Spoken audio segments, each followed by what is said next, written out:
Hi. So I have so much to share relative to meditation that my guess is it's going to take a couple of different videos worth. Um, and don't be surprised if I am constantly sucking on water. I still have dry mouth and a lot of the symptoms that I've had right along, they're just reducing over time. And you know what? It may take a long, long time for all of this to get back to normal.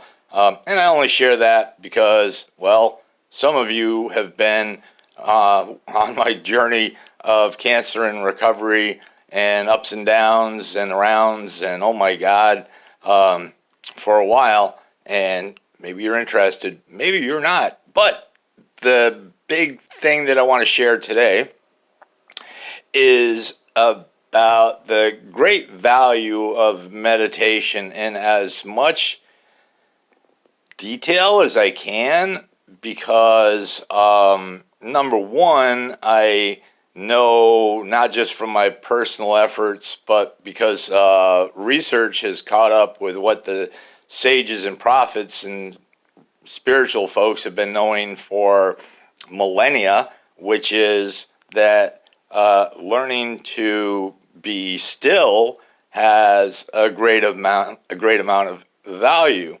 and not just for people who are spiritually minded. Just learning to be still and quieting the mind is a very, very valuable exercise.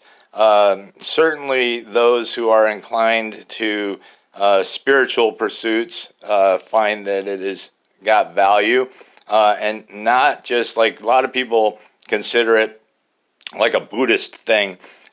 And no, it goes across all traditions, and it goes across all cultures, really. But if you want confirmation that it's got value, well, biblically speaking, we could say, be still and know that I am. Well, that suggestion isn't be still and think that I exist. No, it's be still and know that I am. It's connected to a Vedic saying that goes, the one and only voice of God is pure silence. And since I'm dropping quotes, I like this from the Native American culture that goes, the quiet of the silent mind is the sacred fertility of the receptive spirit. It's a beautiful thing, and it's true. And people who are completely atheist and agnostic have benefited from meditation as much as the next guy, whoever the next guy might be. Anyway, so where's the water? Okay, here's the water. So how I came to meditation might be of value for you to hear, because some of you may be also inclined to think in terms as I lay these out. So lay out these terms. So back when I was suffering from active addiction to whatever you had, and I wanted to figure out, well, how do I transcend this? Because God knows I had tried plenty of times. And so I started to look to the great teachers, and that by the great teachers, I mean Jesus and Buddha and Muhammad and Black Elk and Late Tsao and whoever else that I thought was a great teacher. And I looked for common threads that ran through some of the things that they talked about doing. And certainly there are many common threads that have to do with living one's life in integrity and honesty, and certainly learning to meditate and learning to be still and get out of one's own head was one of the common threads. And back then, I was still in the self-image of biker guy, and the idea of me sitting around, going om, and having finger symbols or whatever. No, that really didn't fit my self-image at all. And if you have that same idea about, well, what am I going to do? How am I going to do it? Well, that's real normal. I mean, I've heard a saying that goes that learning to meditate or telling somebody to go meditate is like telling somebody to go play sports. It's like, well, which sport? What position? How do I play it? What do I do? And so I read quite a few books, and I took classes, and I, went to meditation groups and things like that. And decided, well, look, the way I'm living so far isn't working. Maybe I should just try this thing, and that would be different. And so, what my daily practice is includes a mishmash of different things that I found all to have value, and so I do them. And I started with 20-minute meditation in the morning, every morning, before I do anything else. I would not even turn on the lights, maybe go to the bathroom, because we got to go to the bathroom usually in the morning. And I would have my spot, and I recommend that you have a particular spot that you go to. You put maybe pads on the or cushions on the floor, maybe align those to a wall or something, because the teachers, almost to a person, say that posture is important. And I thought, well, that seems kind of lame. But as a person who had a horrible posture, I started to sit up straight, and I realized that in the act of sitting up straight, in meditation in particular, I feel much more humble. I feel much more open. When I'm slouching down and in my, I see that as like in my ego, can't tell me too much, especially back in the day. So I learned to exercise my lower back muscles by standing up straight and walking straight, which also has a whole host of values to it on a personal level for you. And so I also realized that having a strategy, for example, waking up in the morning, and before my brain was engaged in anything else, I would sit and I'll explain my strategy later. And I would have a little gong timer that I like the sound of, that would be for 20 minutes. And I just sit there, and when the thoughts came into my head, as they tell you to do, you just push them out and try to get to a place of not connecting with your thoughts as much as possible. Okay, and then in the evening, I would start out with a different strategy, which I'll tell you later, and I would do another 20 minutes right before going to bed.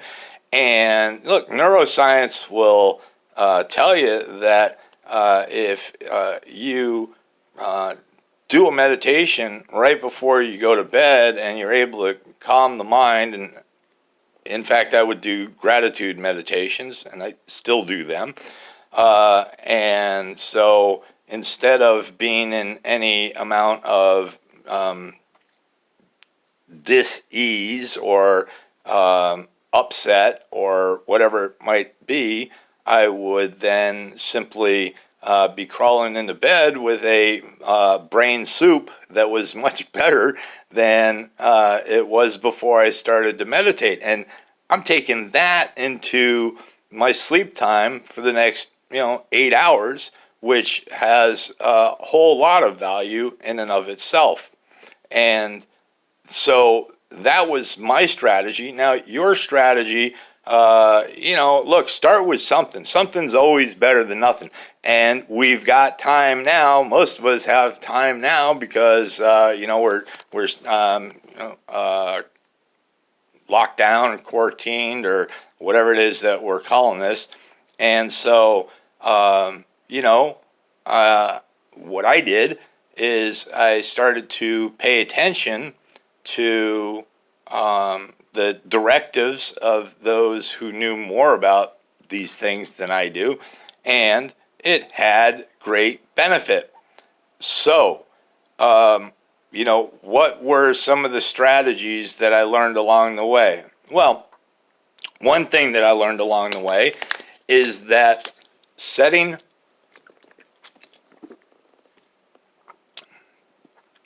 our intentions, especially at the beginning of the day, matters, okay? This falls into the category of as you think, so shall you be. The idea here is that no thing in our lives, that isn't made by other people or whatever, but nothing in our lives that come about as a result of who we are, nothing starts, well, let me rephrase that because it sounds better if I say the ancestor of every action is a thought, right?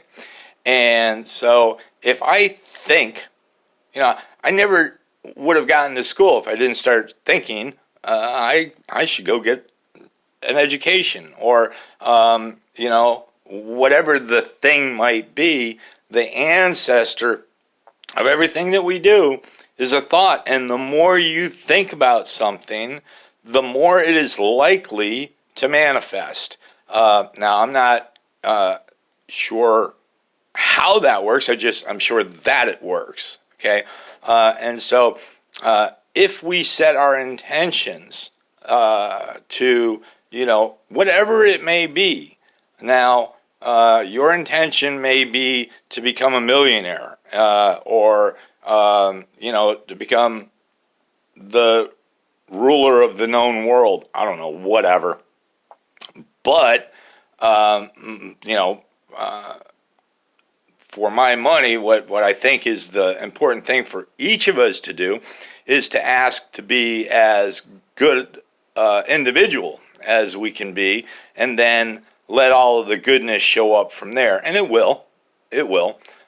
So about the time that I was learning about those kinds of things, I was also embracing Native American ancestry, and I came across something that talked about how in the Native American culture they identify the 4 cardinal directions with certain powers that are subordinate powers to the great power. Anybody that thinks that Native Americans were pagans, well, you're wrong. They weren't pagans. We're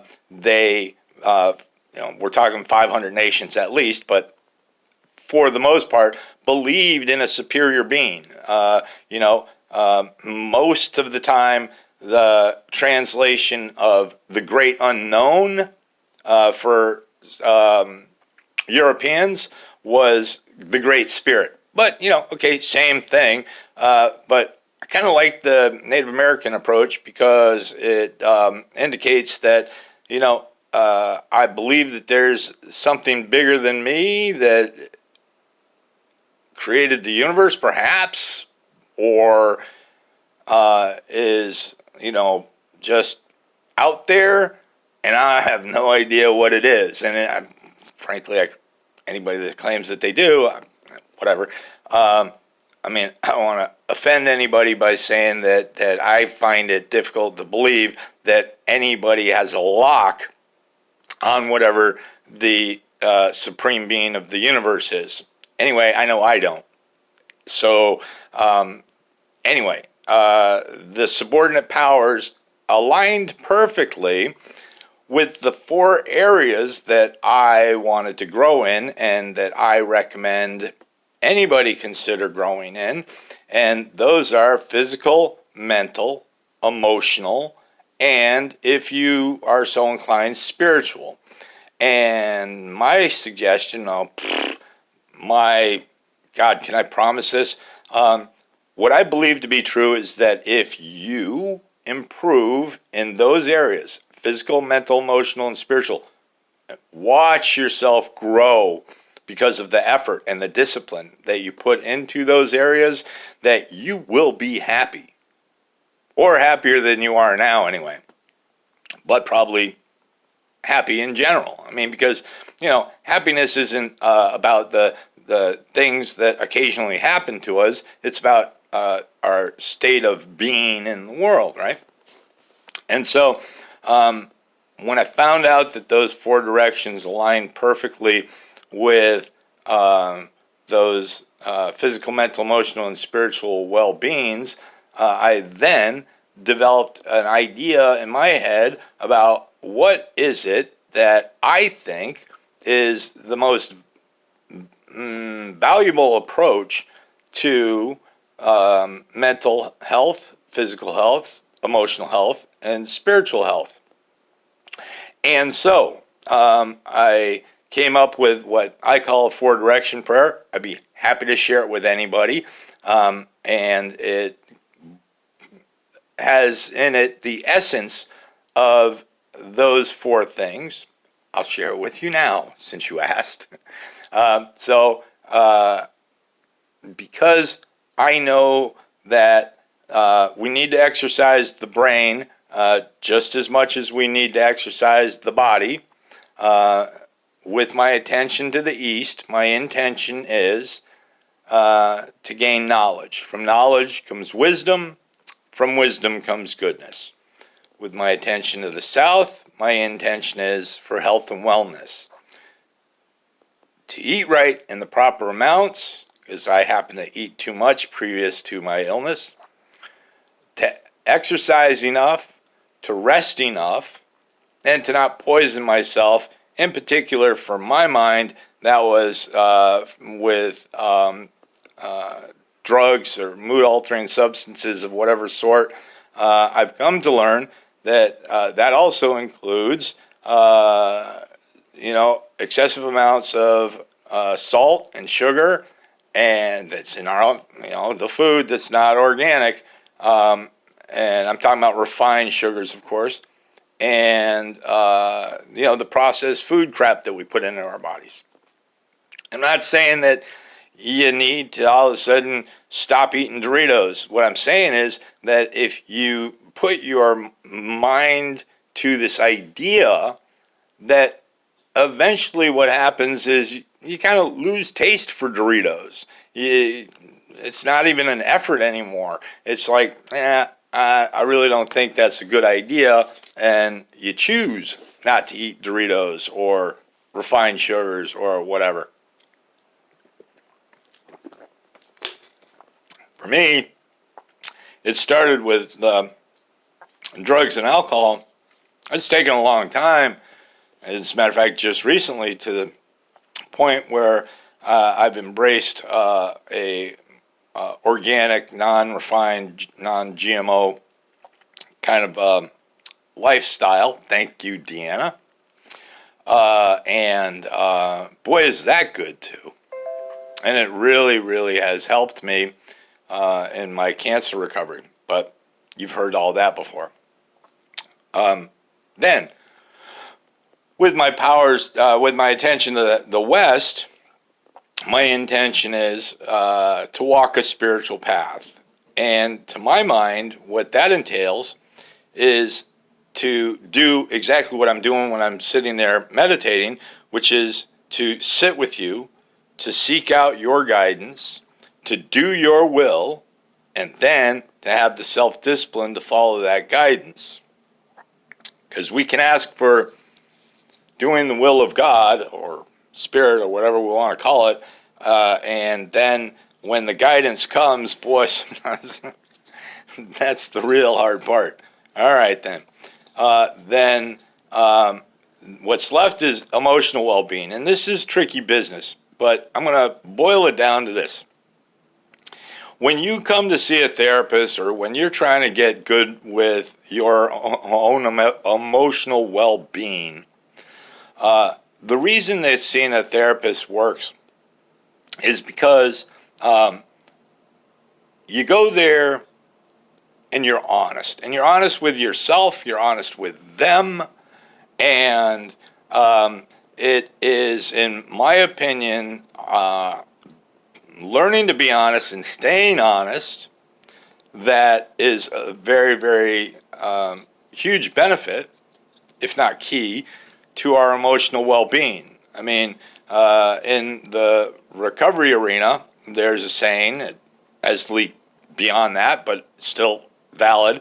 And the saying is that we're only as sick as our secrets. Now, there's obviously more to sicknesses than as sick as our secrets, but our secrets do keep us stuck. That isn't to say that you go blab your deepest, darkest stuff to the next stranger you meet or the next family member you meet. But part of our challenge is to be able to learn to get honest with ourselves. Anyway, so with my attention to the north, my intention is for truth, honesty, and integrity in all that I say, all that I think, all that I do. Okay, so now I've sat down and I've done a 4-direction prayer. Then, for myself, I do another prayer that, look, I don't want to put anybody off about saying Lord's Prayer because, look, I'm not what you'd call a Christian, but I do understand that there's great value in what that prayer entails. And maybe someday I'll break it down, but, what it's not is something that we should regurgitate off the top of our heads without thinking about it, like a whole lot of people do, and go, Our Father who art in heaven, hallowed be thy name, thy kingdom come, thy will be done. Let's see. It's a mindful, deep, deep prayer that has a lot to do with a lot. And, interestingly enough, it aligns very well, each stanza, with a chakra. And if you don't know about chakras, they're energy centers in the body. This is, Eastern belief system. And they align just perfectly with the chakras. And if you're doing chakra work and kundalini work, there's worse ways to do it than to recite the Lord's Prayer. In any case, by the time I'm done with that, now I've gone 4 directions and what in Native American culture is called upper, lower, and inner. So, 7-direction prayer. And then what I would do is I would begin if I say chant, it sounds so cheesy, and if I just tell you that, the short of it is that if one takes a deep breath, as deep as you can make it, all right, and just let your breath out without moving the tongue or the mouth or the lips or anything, you will get a sound that I have been taught by a lot of different sources is essentially the sound of creation. Do what you want with that. So it's the sound of ah. Okay. So in any case, as I do this, I know at least what's happening is I'm getting in those breathing exercises that I was talking about yesterday. And so I do that 7 times. And by the time I'm done with that, I've already quieted my mind to a significant degree, which, by the way, when I first started this 20 years ago, getting quiet, sitting still wasn't what I would do. I mean, back then I couldn't even sit still by myself watching TV.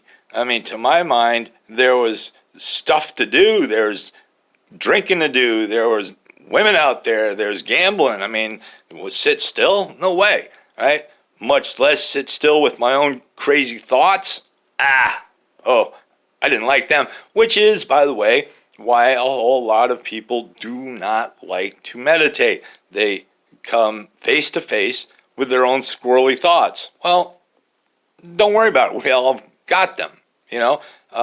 You will be uncomfortably surprised, in all likelihood, by a bombardment of chatter that goes off in your head, which most of us just ignore or chatter over with our mouths or TV or whatever it is that we do to distract ourselves from these repetitive, mostly worthless thoughts that prattle off in our heads. Okay, so then that's okay. The journey of 1,000 miles starts with a step and all that, blah, blah.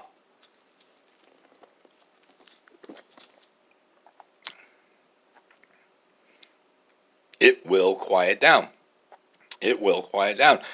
What you want to do is, as you recognize these thoughts, if you're able to just push them aside, that's a good strategy. You might focus on, what's called the third eye, the pineal glands back there, and just think of that spot. And as you are, drifting off into your own thoughts about, what's for lunch and what would an elephant look like with a party hat or whatever it is that the thought is, you go, oh, wait, I'm meditating. Bring it back to the forehead or bring it back to the breathing or whatever it happens to be. And see, most people get really bummed about that and maybe even stop meditating because they feel as though they're failing. Well, no, bucko, you're not failing. That's the exercise of meditation. That's the thing to keep in mind, is that when you drift off to your normal everyday weird thoughts, bringing it back to breath or meditation, forehead or whatever, is the exercise of meditation. You're doing it right. You're perfect. Okay? You're just going to be fine. All right? And just like any exercise, the more you do it, the better you'll get at it, and you will see a difference. Okay, so enough of this for now. Tomorrow, probably, I'll talk about evening meditations and whatever else it is that comes to my mind that I may not have shared with you so far. So I hope you're with me so far. I hope this has been entertaining, if not interesting enough, perhaps even motivating enough for you to do it. I hope you do, because you're worth it. All right, bye.